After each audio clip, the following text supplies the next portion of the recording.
Hi, I'm Antonio Jackson, and we are doing assignment number 2, answering the question, what are some of the limitations of the melting pot's view of assimilation?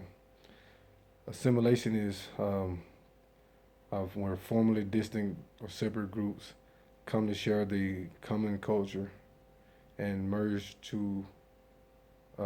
together socially. And basically, what it is to me is when you have two separate groups that they come together and they find commonalities and then they begin to interact with one another. In the book, it said that the racial minority was normally not allowed. It's tradition. You know, people are stuck in their ways and they really don't want to include anybody that they feel that don't belong. Like they did the immigrants, for example. They asked the immigrants to come in, and for them to come into America, they would have to speak English. This made the immigrants feel anxiety, feel conflict, feel demoralized because they felt that they would have to give up their history, their heritage, their way of living, just to be here.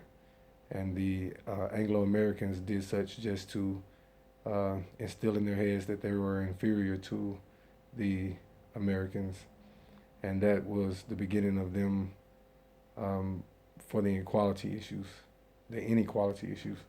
They were not having to give them the benefits or the opportunities that they would have to give them if they had equal rights.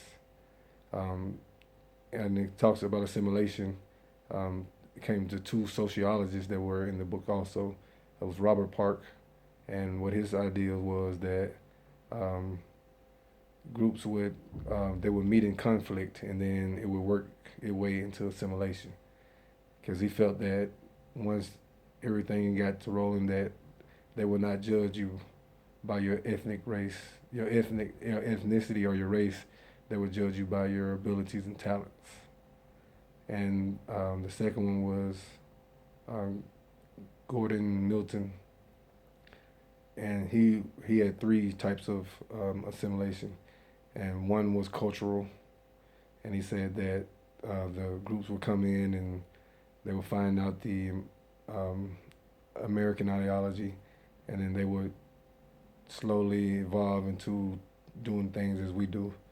The other one was structural, and that's where you meet, say in a school or um, work, and two people meet and then they befriend each other, and then they slowly bring their groups into. And then the last one was marital, and he just basically thought that the groups were married within the groups and not outside. Um, when it comes to the melting pot, um, it's where different groups come together, bringing equal amounts to create a common culture and a different, unique society. And that's something that a lot of people don't want because they like to keep the status quo. Thank you.